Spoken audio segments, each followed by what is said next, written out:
My fiancée wrote in her bridesmaids chat, "I'll say yes for now, but everyone knows I'll leave him eventually." She didn't notice I was in the thread. I just replied, "Make eventually today." Then I forwarded it to her parents who were paying for the wedding.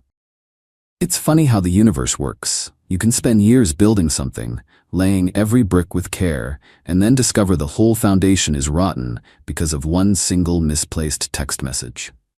For me, that discovery came on a Tuesday night, a month before my wedding, in a group chat called Bride Tribe. Let me set the scene. I run a business that designs and installs custom home theaters and smart home systems. I like clean lines, good wiring, and things that work the way they're supposed to. My fiancée, Jessica, was supposed to be the final perfect component in the system of my life. Her parents, David and Mary, were footing the bill for our massive six-figure wedding. They were wealthy, old money types who saw this wedding not as a marriage, but as a merger, a social event to cap off their daughter's perfect, privileged life. I liked David and Mary. They were good, decent people who had welcomed me into their family. They were proud of my business, proud of the fact that I'd built something on my own. They were also footing the entire bill for this wedding, a fact they reminded me of with a gentle but constant pressure. Their only daughter was getting married, and they wanted it to be the event of the year. Jessica loved every second of it. She loved the dress fittings, the cake tastings, the endless meetings with the wedding planner. She loved being the center of attention. I was happy to let her have the spotlight. I was marrying her, not the wedding. So, about the group chat. A few months ago, Jessica's maid of honor, a girl named Lauren who I couldn't stand, created a group chat for the bridesmaids. It was for planning the bachelorette party, the bridal shower, all of it. For some reason, when Lauren was adding the bridesmaids to the chat, she must have mistyped a number. Instead of adding one of the bridesmaids, she had accidentally added me. My number was just one digit off from one of the other girls. It was a 1 in a million mistake. For months, I was a silent ghost in their chat. I'd get the notifications, hundreds of them a day, but I had the chat muted. I never looked at it. It was their space, full of talk about dresses and drama I had no interest in. I figured I'd just leave the group after the wedding. But on that Tuesday night, a single notification popped up on my phone's locked screen. A preview of a message that made my blood run cold. It was from Jessica. "He just proposed the most ridiculously expensive honeymoon. I'll say yes for now, but everyone knows I'll leave him eventually." I stared at the screen, the words not quite making sense. It had to be a joke, right? Some weird, cynical bridal humor I wasn't supposed to see. I unlocked my phone and opened the chat for the first time.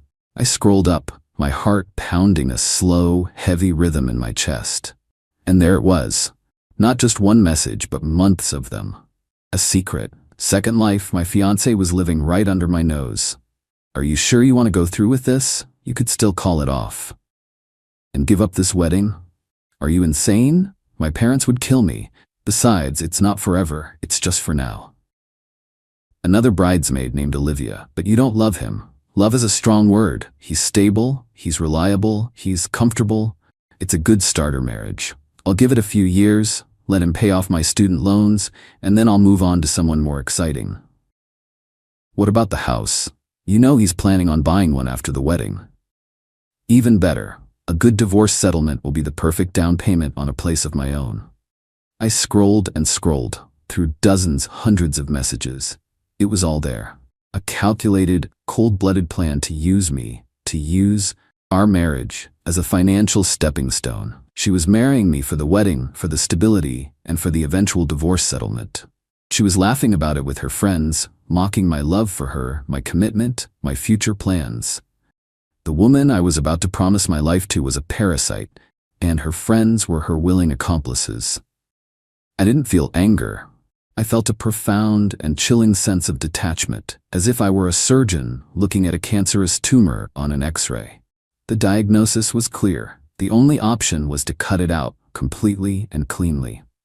I scrolled back down to her most recent message, the one about the honeymoon. Her friends were already replying with laughing emojis and encouraging comments. My fingers moved across the keyboard, my mind clear and sharp. I typed a single, simple reply into the chat, the first and only message I would ever send to the bride tribe. "Make eventually today."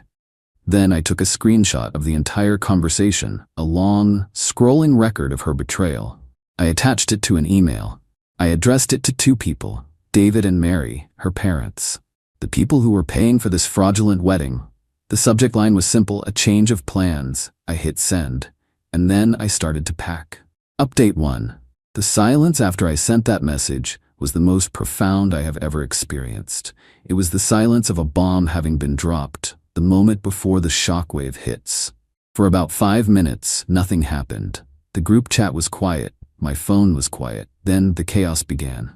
The first reply in the group chat was from Lauren, the maid of honor. "Who is this? Is this a joke?" Then another bridesmaid. "OMG, is that his number? How is he in this chat?" Then a frantic series of messages from Jessica. "Mark, what are you talking about? How did you see that? You're not in this group. This is a huge misunderstanding. We were just joking around. Mark, call me right now." My phone started ringing. It was her. I let it go to voicemail. It rang again and again and again. While it was ringing, I got a new notification, an email reply from her father, David. It was one word: unacceptable. A minute later, my phone rang again.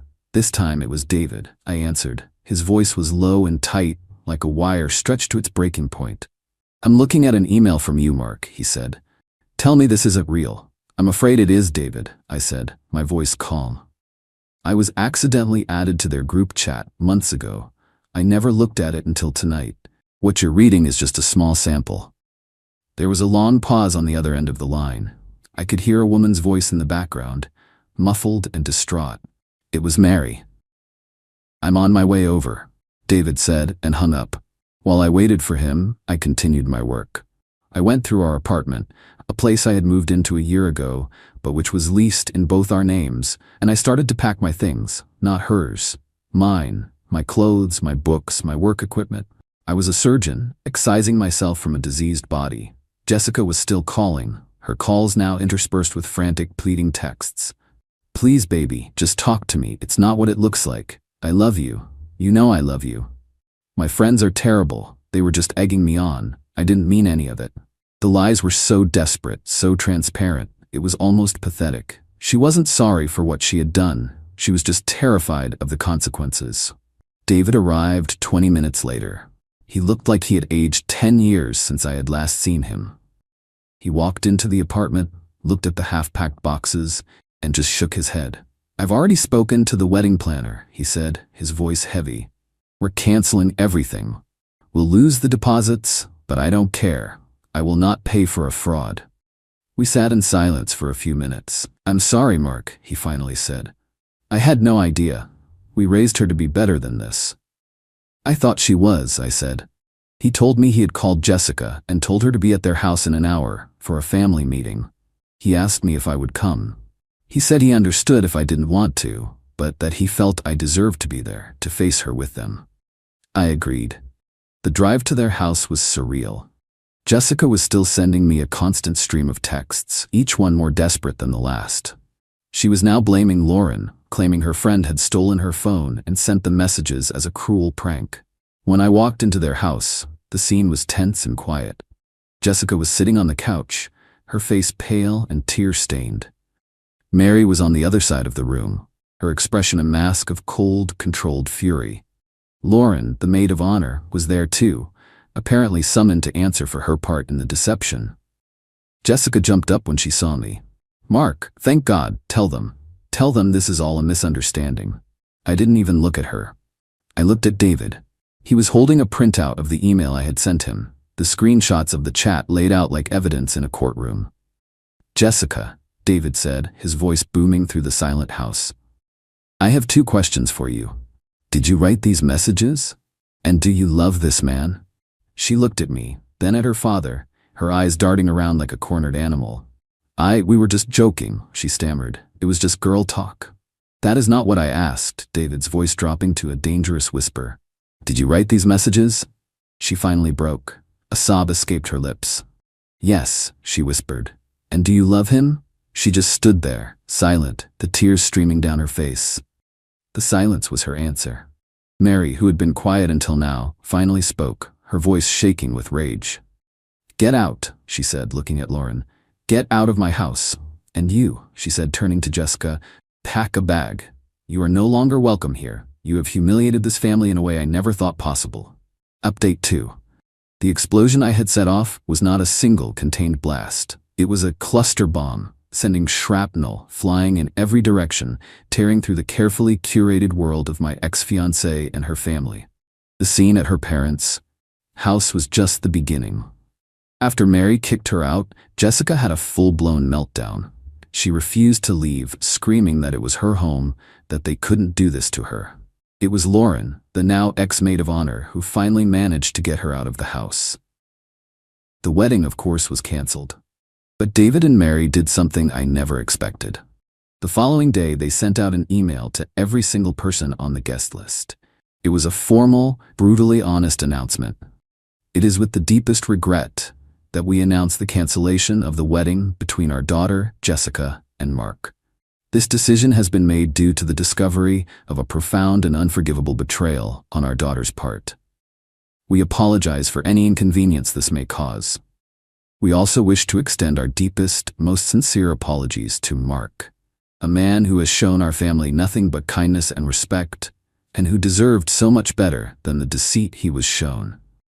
They didn't just cancel the wedding, they publicly disowned their daughter's actions and exonerated me completely. They chose integrity over saving face. It was an act of character I never would have expected, and it cemented my respect for them, even as I was extricating myself from their family. The financial fallout was swift.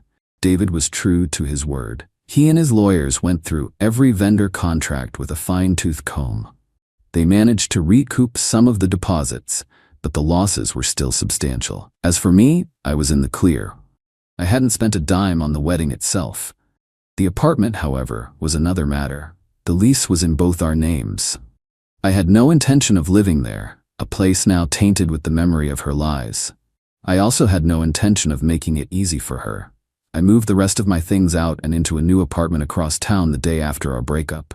Then I did something my lawyer advised against, but which felt deeply, primally necessary. I went to the apartment one last time. Jessica was there, packing her things, her face a mess of tears and rage. She started screaming at me the moment I walked in, blaming me for ruining her life. I didn't say a word. I just walked into the kitchen, took a can of black spray paint from a bag, and painted a single large X on every single wall of the apartment. On the living room wall, I wrote the words that had started it all. "It's just for now."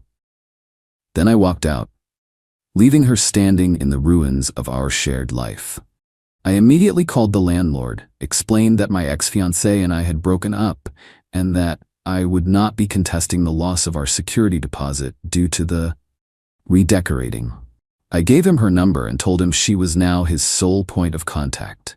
Jessica, I learned later, had to pay not only to have the entire apartment repainted, but also had to cover the remaining months of the lease herself, as I had made it clear I would not be contributing another cent. Her life, in the months that followed, was a slow, painful unraveling. Kicked out by her parents, she was forced to move in with Lauren. That arrangement lasted less than a month. The two of them, stripped of the wedding that had been the center of their social lives, apparently turned on each other with a vengeance. She had to get a job, a real one, for the first time in her adult life. She was working as a hostess at a restaurant, a humbling, and for her, humiliating fall from grace. Her parents, while still paying for some of her bills, had effectively cut her out of their lives. They were ashamed of her, and they didn't bother to hide it. Final update. It's been a year. I'm sitting in the living room of the house I just bought, a beautiful place with a big yard and a workshop where I can finally build the furniture I've always dreamed of making. My business is thriving. My life is quiet, stable, and entirely my own. I've maintained a cordial relationship with David and Mary. We've had dinner a few times. They are still deeply ashamed of what their daughter did, and they have treated me with a kindness and respect that is almost heartbreaking. They see me, I think, as the son they wish they had had. A few months ago, David called me. He told me they were selling their large family home and downsizing. The scandal, he admitted, had taken a toll on their social lives and they just wanted a fresh start. He asked if I would be interested in buying some of their furniture, as he knew I was still furnishing my new house. I went over to their house the following weekend. It was a sad, hollowed-out place, full of boxes and memories. As David was showing me a beautiful antique desk, Mary came into the room. She told me Jessica was there, in her old bedroom, packing up the last of her childhood things. She asked if I would be willing to just see her. For a moment, I didn't want to, but I saw the pleading in Mary's eyes, and I agreed. I walked up the stairs and knocked on the door of her old room. She opened it. The confident, radiant woman I had almost married was gone. She was thin, pale, and her eyes were empty. "Mark," she whispered. We just stood there for a moment, two strangers who had once promised each other forever. "I'm sorry," she said, her voice barely audible. "For everything." It was the first time I had ever heard her say those words without a hint of manipulation, without any agenda other than the simple, painful truth. I just nodded. "I know," I said.